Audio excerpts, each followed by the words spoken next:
بسم الله الرحمن الرحيم magacaygu waa cabdicasiis sawdiiriye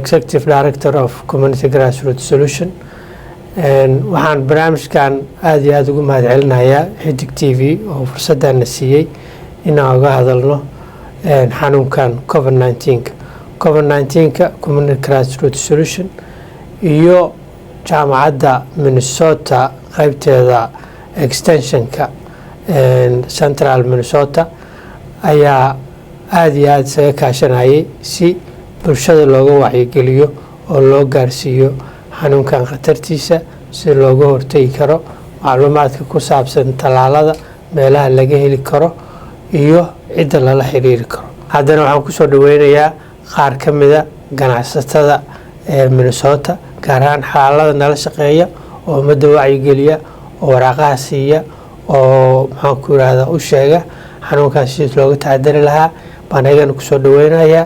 welcome. bismillaahi raxmaani raxiim. aniga magacayga waa Xuseen Maxamed Faarax. dukaankan waxaa la yiraahdaa waa Territory Meat and Grocery. muddo badan buu furnaa ilaa adigu 17 years uu furnaa. intaas waxa weeyo waxaan ka ahaa anigu manager baan ka ahaa.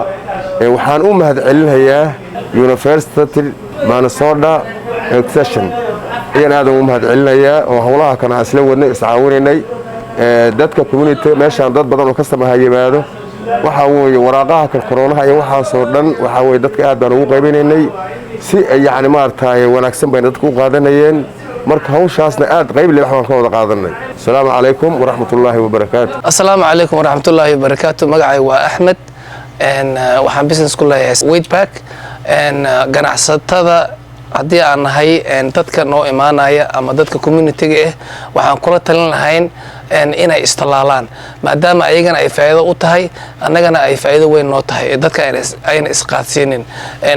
run ahaantii marka aan fiirino covid-19 hadda uu soo batay aad buu soo batay community kasta wuu hayaa marka dadkii hore isu talaalay hadduu ku dhacay xataa hal maalin yuu haynaya. marka waxaan dadka aan aad iyo aad ugu talin lahaa ama ugu baraarujin lahaa inay istalaalaan iyadoo talaalka wax weyn aan ahayn oo ayagu u yahay faa'iido. marka qof kasta oo community-ga ka mid ama aan ka mid ahayn waxaan kula talin lahaa inuu istalaalo hadduu u baahan yahay caawinaanta talaalka meelaha laga talaalayo ama appointment u baahan yahay anuu ila soo xiriiri karaa waraaqii iyo maxaan ku af kasta ku qoran ama Ingiriis ku qoran ama Soomaali ku qoran xalaalada kulli waa la wada helaya. xalaal green market waa laga helaya midnimo all xalaal oo Soomaali sankalol badana waa laga wada helaya. marka af kastana hadduu xataa uu rabo in loo turjumo markii istaalka laga soo talaalayo waa loo hayaa. Assalaamu calaykum.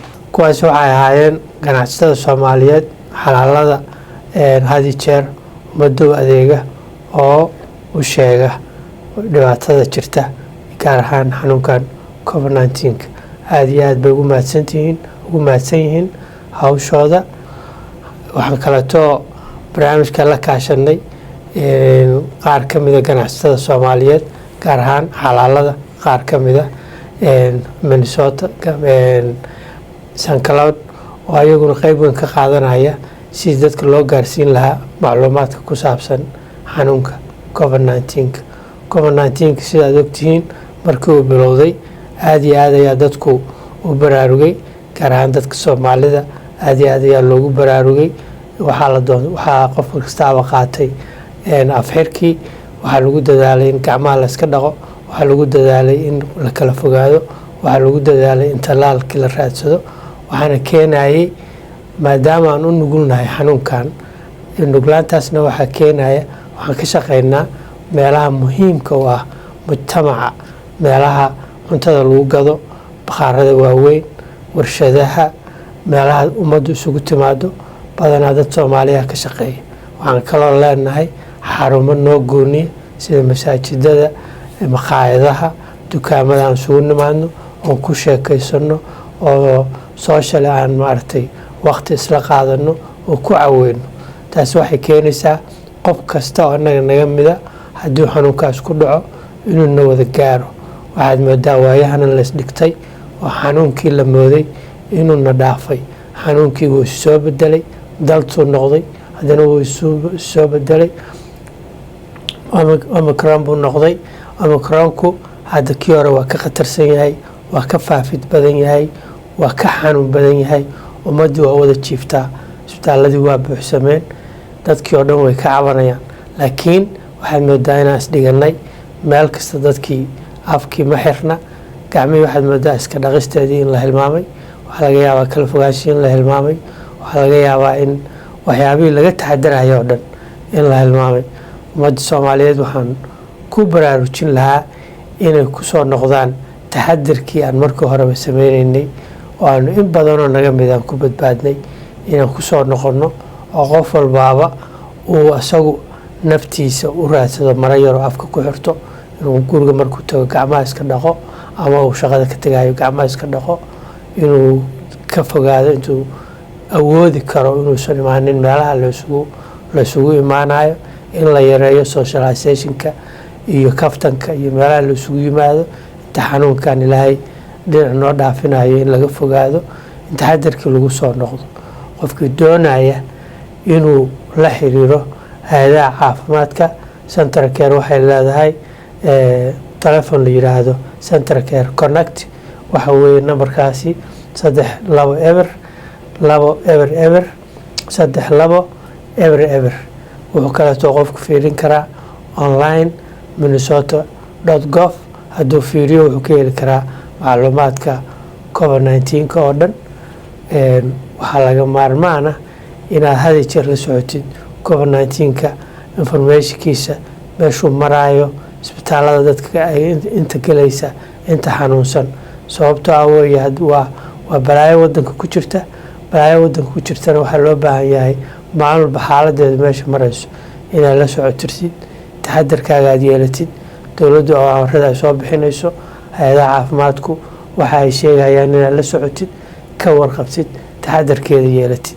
haddaad leedahay uu kuu joogo qof waayeela, waa inaad qofkaas priority koowaad siisaa, inaad tallaashid. tallaalka haddana boosterka waa inaad siisid si qofkaas taxadar gooniyo u yeesho.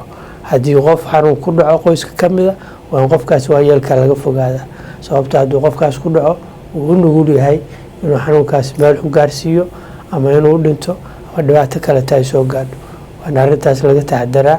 haddii uu jiro qoyska qof xanuuno gaara leh oo joogto ah, qofkaas uu u nugul yahay isaguna xanuunka, waxaa loo baahan yahay taxadar gooniyo la siiyo, laga ilaaliyo. haddii qof xanuunsan, haddii qof soo wareegayo, haddii qof qaraabaha imaanayo, haddii qofkaas xanuunsan yahay, in laga fogeeyo oo meel gooniyo la geeyo, laga ilaaliyo dadka kaleeto. xanuunku wuu soo noqday, wuu soo laba kacleeyey. waa inaan isdhiganin, waa inaan taxadarnaa, waa inaan ku dadaalnaa wixii markii hore bilowga aan samayn jirnay, afxirashadii, gacan dhaqashadii, kala fogaanshihii, yaraantii la yareynayay dadka meelaha isugu yimaadaan in la tago, in laga fogaado. waxaan kaleeto oon halkan jeclaa inaan ka sheego hay-adda Minnesota University qaybteeda extensionka, oo iyaduna gacan weyn ka geysata in la wacyigeliyo dadka Minnesota, gaar ahaan bulshada Soomaalida, bulshada kaleeto oo maxaan ku rahdaa nala midkaa, oo community colorka oo dhan, sidii iyaguna ay uga warqabi lahaayeen hay-adahaas oo ku dadaasha. iyaduna aad baan ugu mahad celinaya. waa mahadsantihiin.